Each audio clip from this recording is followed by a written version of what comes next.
es una ecuación de una hipérbola y lo que vemos es la curva que está aquí descrita.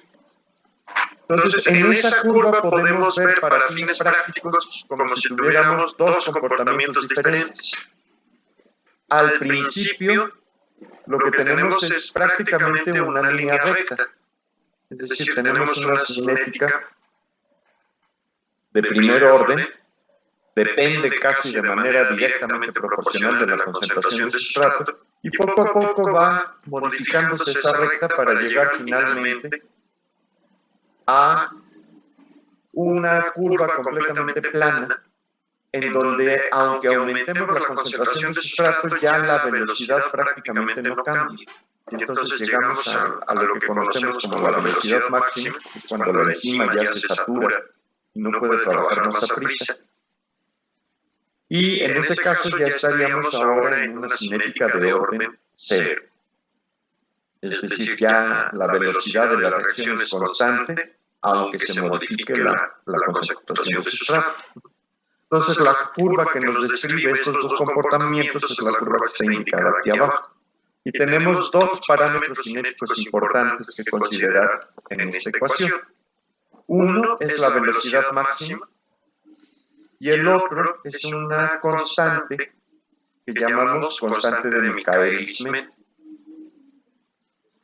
Entonces pueden ver ustedes que si la concentración de sustrato es muy grande y estuviéramos ya en esta zona de la gráfica, lo que tendríamos es que Pmax estaría multiplicado por la concentración de sustrato con un valor muy grande.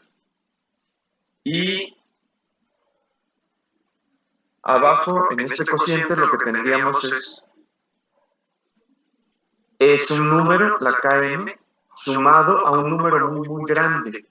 Cualquier número sumado a uno muy grande, que tienda a ser enorme como infinito, pues al final ya no importa que le sumemos. Y entonces sería sustrato tan grande que casi sería como infinito, entre el mismo sustrato, exactamente del mismo tamaño. Entonces sustrato y sustrato se cancelarían, y lo que nos quedaría es que cuando las concentraciones de sustrato son muy altas, la velocidad sería igual a la velocidad máxima. Ahora, ¿qué pasa cuando las concentraciones de sustrato son muy bajitas? Cuando son muy bajitas, entonces a un número sumarle un número que es muy pequeñito, sigue quedando el mismo número. Cuando sumamos, cuando multiplicamos es otra historia, ahí sí es importante. Pero entonces, aquí abajo, el sumar la concentración de sustrato al valor de Km, pues sigue siendo prácticamente el mismo valor de Km. Y entonces lo que tendríamos es que la velocidad sería igual a la concentración de sustrato multiplicado por Vmax sobre Km. Y es esta recta precisamente la que nos estaría indicando entonces cómo se comportaría la velocidad de la reacción cuando las concentraciones de sustrato son muy bajitas. Es prácticamente una recta proporcional a la concentración de sustrato y la pendiente de esa recta sería Vmax sobre Km. Podemos preguntar también qué pasaría cuando la concentración de sustrato es igual a la Km. Y lo que tendríamos entonces es que sería Km más Km, 2 veces Km, y arriba tendríamos Pmax por Km. Km entre 2 Km, los valores de Km se cancelan y lo que nos quedaría es que la velocidad sería exactamente un medio de la velocidad máxima. Entonces, vean cómo la Km tiene una definición bonita, porque podríamos nosotros decir que Km es la concentración de sustrato a la cual se alcanza la mitad de la velocidad máxima. Y ya habíamos empezado a ver que este valor de Km en cierta medida nos está dando una idea de la afinidad de la enzima por el sustrato. Ya habíamos dicho que podíamos derivar esta ecuación, nada más que aquí sí nos tardaríamos un poquito más, entonces ya no lo vamos a ver, la derivación, sino simplemente la ecuación como tal. Entonces, perdón, la Km nos iba a definir, bueno, nos ayudaba a definir la afinidad de quién por el sustrato. De la enzima por el sustrato. Ok, gracias. Entonces, ahora, la ecuación de Michaelis-Menten es válida siempre y cuando estemos en condiciones de estado estacionario. De tal manera que entonces, justo al inicio de la reacción, en los primeros instantes, la verdad es que la ecuación de Michaelis-Menten no funciona, ni tampoco funciona al final de la reacción, porque entonces ya el producto se empieza a acumular y empezamos a ver ya la reacción inversa. Entonces la ecuación de Michaelis-Menten solo funciona mientras estamos en el estado estacionario, la concentración de sustratos se consume prácticamente de manera lineal y el producto también se forma de manera lineal. En esas condiciones vamos a tener siempre un equilibrio entre la concentración de enzima libre y la concentración del complejo enzima-sustrato. Entonces, de hecho, algo que ocurre prácticamente en todas las enzimas es que el sustrato está en equilibrio con la enzima y el complejo enzima-sustrato. Y la formación del complejo enzima-sustrato es el factor limitante para la generación de producto. Manuel.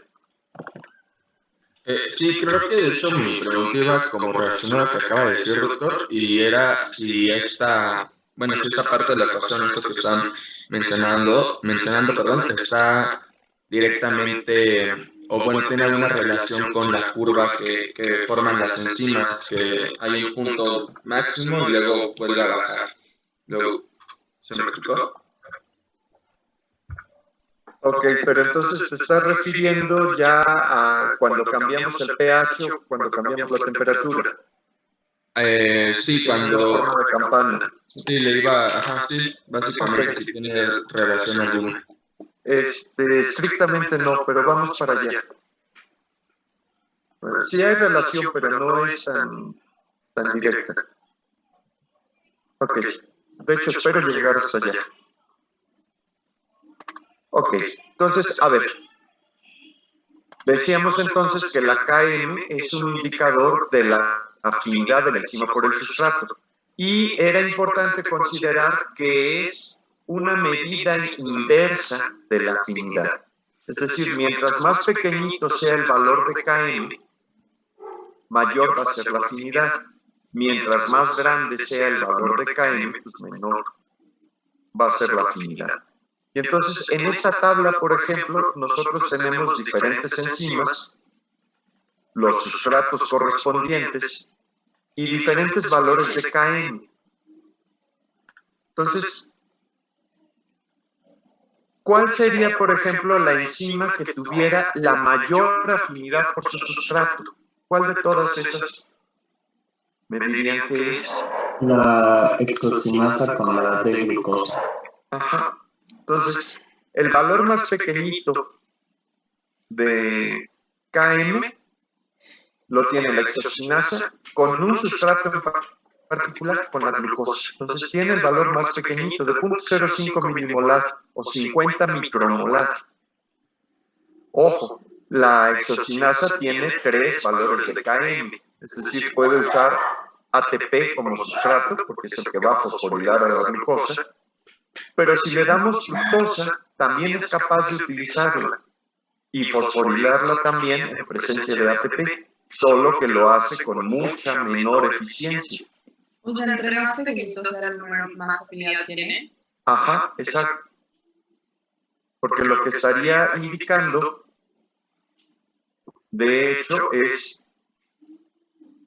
en esta curva de aquí, esta pendiente, mientras más alta sea, pues mayor va a ser la eficiencia. Y acuérdense que esta pendiente depende simultáneamente de Vmax y Km. Si Km fuera muy grande, entonces esta cociente se empieza a hacer más pequeñito, la pendiente se acuesta más. Pero si Km es pequeñito, entonces cada vez que dividimos entre un número más pequeñito, la pendiente se va haciendo más vertical. Carlos.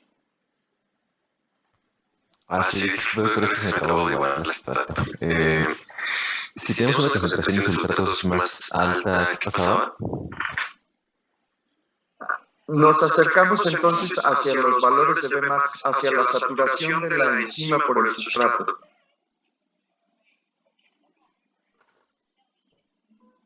¿sí? Ajá. Y nos quedaríamos entonces en esta parte de la curva. Entonces las cinéticas ya sería de orden cero. Y si tenemos una concentración de sustrato muy bajita, entonces estaríamos en esta zona de la curva y se comportaría prácticamente como una línea recta. La pendiente sería Vmax sobre Km. Sí, gracias. Ok. Bueno, seguimos avanzando. Ahora, por lo que se refiere a la velocidad máxima aquí sí creo que es muy claro que mientras más grande sea la velocidad máxima, pues la enzima será más eficiente y trabajará más a prisa. Entonces pueden ver ustedes aquí valores de velocidad máxima que están medidos como constante catalítica. La constante catalítica es simplemente la velocidad máxima de una enzima dividida por la concentración de la enzima. Entonces, lo habitual es que se deba de reportar más que la velocidad máxima la constante catalítica, porque hay que considerar que la velocidad de la reacción, que depende de la concentración del complejo enzima-sustrato, esa concentración del complejo enzima-sustrato pues depende de cuánta enzima tenemos presente. Entonces, a más enzima, más velocidad. Menos enzima, pues menos velocidad. Pero este valor está constante, K2. Pues, equivale para fines prácticos a la constante catalítica. Y esta sí ya nos está midiendo la eficiencia intrínseca de la enzima. Entonces pueden ver que hay enzimas con una constante catalítica muy grande. Por ejemplo, la catalasa tiene una constante catalítica del orden de 40 millones. Es decir, es capaz de tomar en un segundo 40 millones de moléculas de peróxido de hidrógeno y convertirlas en producto. Pero pueden ver que hay otras que son bastante más lentas. La proteína REC-A, por ejemplo, que tiene actividad de ATPasa, la verdad es que es muy poco eficiente. Tiene una constante catalítica de 0.4, es decir, necesita 2 segundos y fracción para poder romper una sola molécula de ATP. Por supuesto, las enzimas en general tienen valores de constantes catalíticas mucho más altos. La presentación se los voy a subir. Entonces, pueden ver que si nosotros tenemos enzimas con diferentes valores de Vmax y Km, de estas 4 enzimas que están aquí indicadas, ¿cuál me podrían decir que es la que tiene la mayor eficiencia catalítica? ¿La 1, la 2, la 3 o la 4? No. ¿La 4? En cualquiera de los dos casos es un porqué.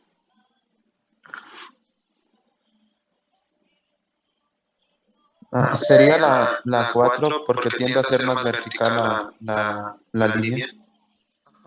Por un lado es más vertical y por otro lado no se les olvide que lo que estaríamos viendo es la formación de producto como función de la concentración de sustrato. Entonces, la curva que tiene la pendiente más grande, pues es la que está mostrando la velocidad más alta. Y entonces la 4 sería claramente la más eficiente. Entonces, de hecho, para poder comparar con mayor certeza cuál es la enzima más eficiente, pues nos conviene ver precisamente esa pendiente inicial. Y esa pendiente inicial está dada por el cociente entre la Vmax y la Km. Entonces pueden ver aquí ya para diferentes enzimas, no solo la constante catalítica y la Km, sino el cociente entre constante catalítica y Km, y este sí nos da directamente ya una medida ponderada de la eficiencia, tomando en cuenta simultáneamente la Vmax y la Km. De hecho, algo que quiero que tengan claro es que los valores que se ven aquí de eficiencia catalítica están en el orden de 10 a la 7, 10 a las 8, y les recuerdo que cualquier reacción química tiene como límite superior la velocidad de difusión. En este caso sería de la enzima y el sustrato en el medio, en el agua. Y la velocidad de difusión está en el orden de 10 a las 8 o 10 a la 9. Así que todas estas enzimas están prácticamente en la perfección catalítica o cerca de, cuando mucho podrían ser 10 veces más rápido, pero no mucho más. Entonces, muchas de nuestras enzimas ya son prácticamente perfectas. No pueden trabajar a más prisa porque físicamente sería imposible. Víctor, y después Ahmed. No, doctor, yo tenía... Iba a responder la pregunta pasada. Perdón. Ok. Ahmed, ¿algo más o también era lo mismo? Lo mismo. Ok.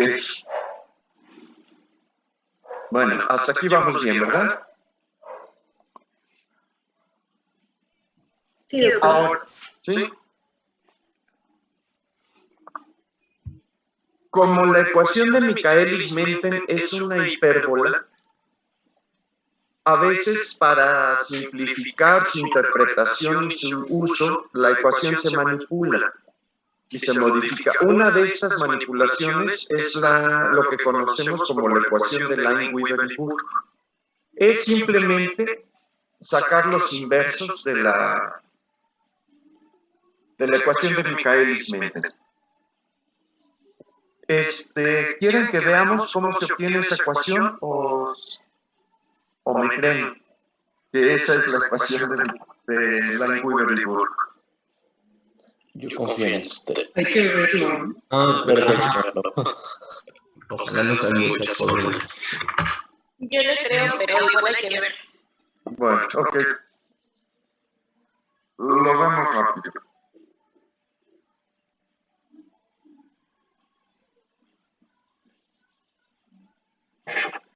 Entonces, a ver.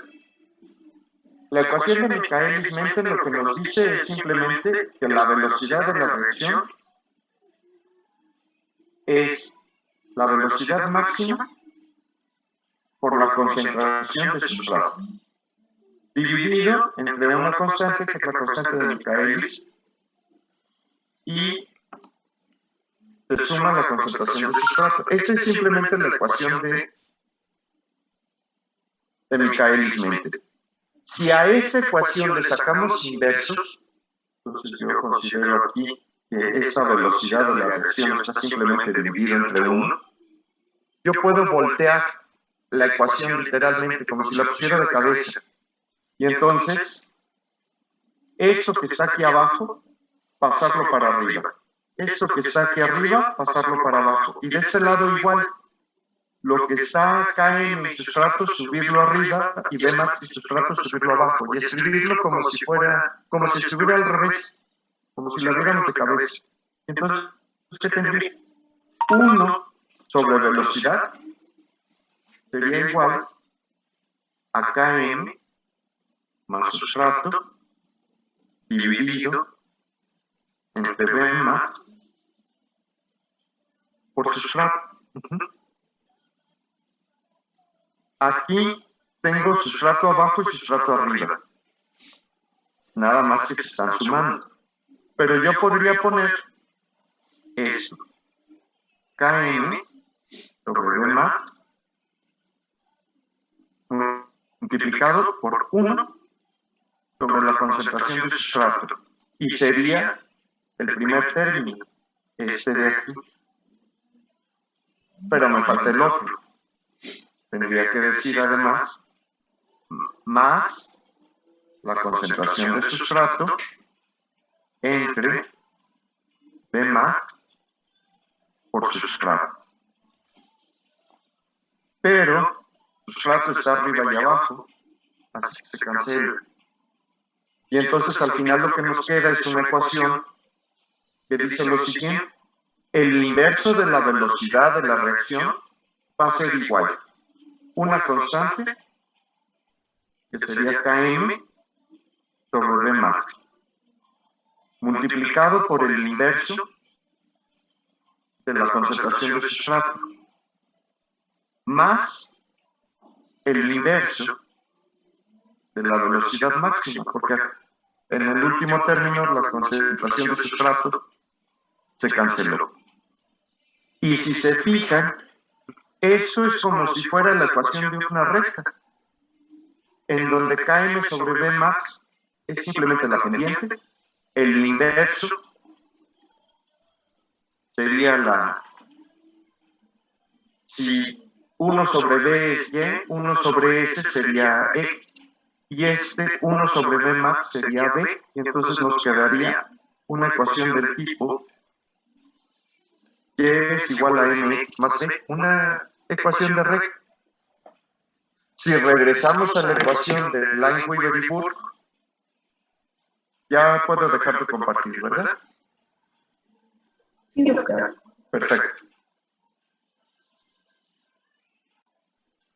Y regreso a la presentación.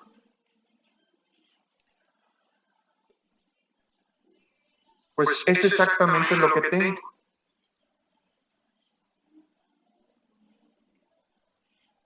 El inverso de la velocidad es igual una constante Km sobre V max por el inverso de la concentración de sustrato más una constante que es 1 sobre V max. Entonces, esa es una ecuación literalmente de una recta.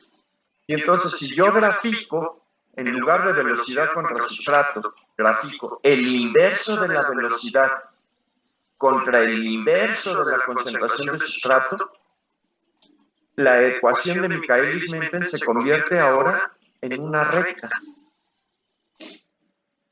En esa recta, ojo, la ordenada al origen, es decir, cuando el inverso de la concentración de sustrato es igual a 0, entonces lo que me va a quedar es que este intercepto es exactamente el inverso de la V max, 1 sobre V max.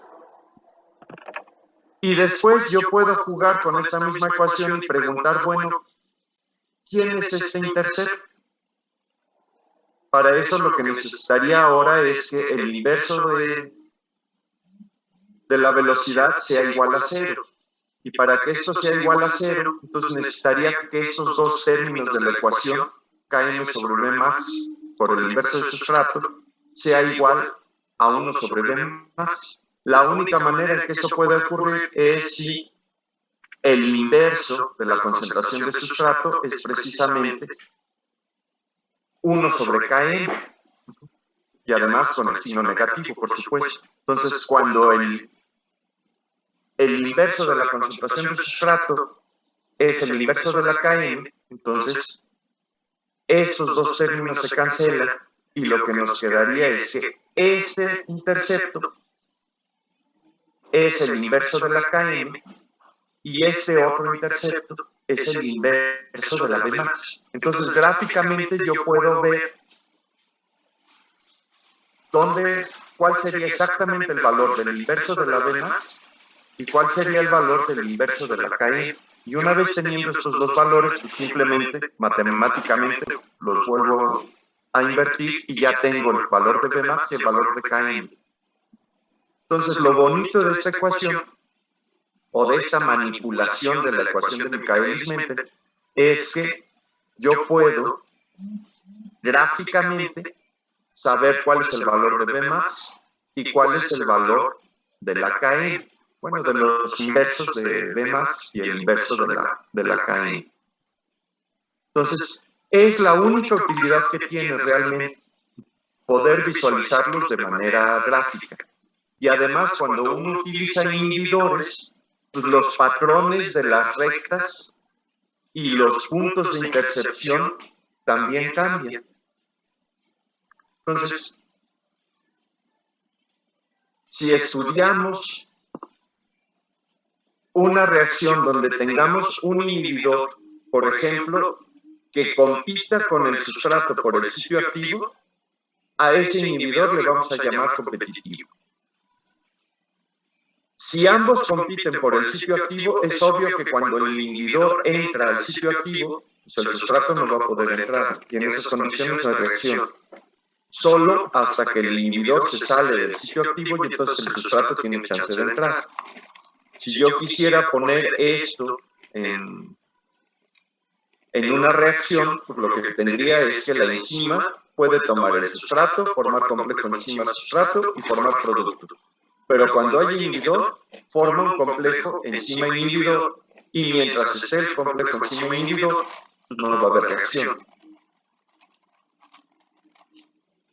En esas condiciones, ¿qué esperarían ustedes que pase sobre la Bmax y la Km?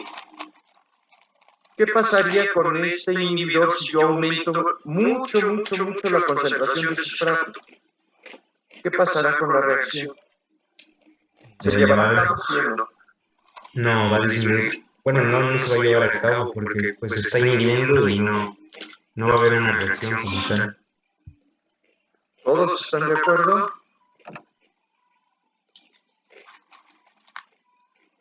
¿No se creo que sí. el inhibidor? A ver, los dos compiten por el mismo sitio. Eso queda clarísimo, ¿verdad? Sí. ¿Quién va a ganar? Bueno, si están 1-1, es el que tenga más afinidad. Pero cuando nosotros estamos modificando la concentración de sustrato, aunque inicialmente pueda ganar el inhibidor, cuando empezamos a aumentar mucho el sustrato, pues el sustrato tiene más oportunidad de entrar. Cuando la concentración de sustrato sea muy grande, como si tendiera infinito, y digamos que tenemos un inhibidor contra 1000 de sustrato, pues lo más probable es que sean los sustratos los que entren y no el inhibidor. Entonces, ojo, en la inhibición competitiva, cuando el sustrato es muy grande, el efecto del inhibidor se pierde. Y entonces, lo que vamos a observar es que a concentraciones muy grandes, la enzima va a alcanzar la velocidad máxima. El efecto del inhibidor se pierde. ¿Cuándo sí se va a observar el efecto del inhibidor? Cuando la concentración del sustrato es baja. Y entonces lo que sí vamos a observar es un efecto en la Km. La Km sí se va a modificar, pero la Bmax no. Y entonces, cuando estudiamos los regráficos, pues el efecto es muy bonito, porque podemos ver si esta es la reacción sin inhibidor, tendríamos una Bmax y una Km. Cuando se va añadiendo inhibidor, entonces estas serían las rectas que empezaríamos a obtener. Esta con inhibidor y esta otra con más inhibidor. Pero pueden ver que el intercepto en la ordenada al origen es la Bmax y para todas es la misma. La Bmax no cambia. ¿Qué es lo que sí cambia? La concentración de sustrato. El intercepto en X. Ajá, lo que llamaríamos la abscisa al origen. Este intercepto aquí abajo con el eje de las X es el que sí está cambiando. Y este, acuérdense, lo que nos estaba indicando era el inverso de la Km. Entonces, el inverso de la Km se va haciendo más chiquito. Para que eso ocurra, el valor aparente de la Km se tiene que hacer más grande. Y entonces la Km va aumentando. La afinidad de la enzima por el sustrato en presencia del inhibidor va disminuyendo. El valor aparente de la Km va aumentando. Y por eso vemos este desplazamiento en el intercepto, en el eje de las X, en la abscisa al origen, dirían los matemáticos. Pero la ordenada al origen, la que nos mide la Bmax, esa no cambia. Doctor, entonces la afinidad disminuye. ¿Sí? La afinidad aparente de la enzima por el sustrato disminuye, porque cuando hay poquito sustrato, el inhibidor tiene chance de entrar y ocupar el sitio, y mientras lo ocupe no hay reacción. Pero cuando el sustrato compite con ventaja, con una concentración muy grande en comparación con el inhibidor, ahí sí le gana. y termina por hacer que el efecto del inhibidor se pierda. Y por eso la Vmax es la misma, con o sin inhibidor, porque cuando el sustrato compite con ventaja, con mucha ventaja, gana. Sí queda claro, ¿no? Ya la última, para que se puedan ir conectando a su otra clase. ¿Qué pasa cuando tenemos un inhibidor de los que llamamos no competitivos? Los no competitivos obviamente no compiten con el sustrato.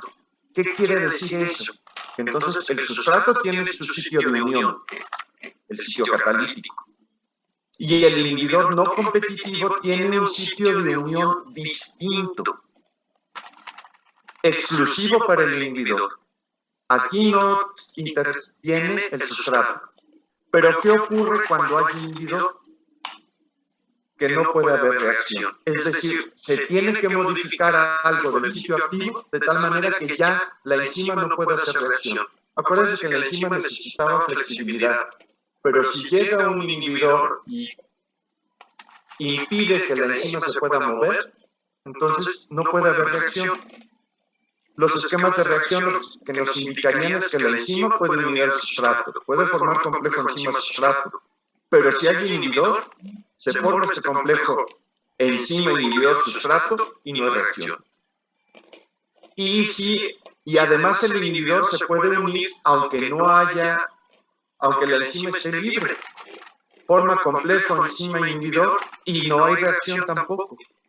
Solo hasta que el inhibidor decide salirse por sí solito y deja el complejo enzima-sustrato libre y solo así habría reacción.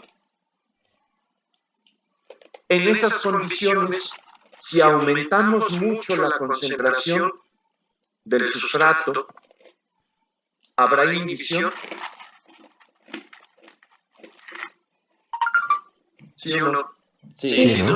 Sí, claro que sí. El efecto del inhibidor aquí sí no se pierde, porque no compite con el sustrato. Su sitio de unión es independiente. Y entonces no importa si hay mucho o poco sustrato, el inhibidor se pega a su sitio exclusivo. Y entonces, ¿qué vamos a tener? Que la velocidad máxima sí se va a cambiar. Entonces, los patrones que vamos a observar van a ser cosas como esta. Lo que no va a cambiar ahora es la Km. Y todas estas rectas entonces se van a interceptar aquí, si se trata de un inhibidor no competitivo. Doctor, cuando es competitivo, la velocidad máxima no cambia y la Km sí. Ajá. Y cuando es no competitivo, la Vmax cambia, pero la Km no. Entonces, fíjense que el efecto es opuesto. Y Doctor, ¿puede repetir eso? Ay, perdón. Es que creo que lo noté al revés o lo entendí al revés. A ver, tú me ayudas en este último, primero. Aquí el inhibidor se une, haya sustrato o no. Ok. En consecuencia, el efecto del inhibidor nunca se pierde. En consecuencia, entonces, haya mucho sustrato o poco sustrato, el efecto del inhibidor siempre está presente. Y en esas condiciones, entonces, ¿qué tiene que pasar con la V máxima? ¿Se va a modificar sí o no? ¿Sí? Sí, porque el efecto del inhibidor siempre va a estar presente. Entonces, si hay un inhibidor no competitivo, la Vmax cambia. Y la Km es la que no cambia. Ajá, exacto. Y en el competitivo es exactamente al revés. La Vmax no cambia, porque como compiten, cuando el sustrato está muy alto, entonces gana la competencia y el inhibidor pierde. La Vmax entonces sí es la misma. Lo que se modifica es la Km. Ok, sí, a ver. Gracias, doctor. Perfecto. Ok, entonces, a ver, le paramos aquí. Terminamos enzimas, la próxima clase. Empezamos a ver ahora sí coenzimas, por favor. Vamos bien hasta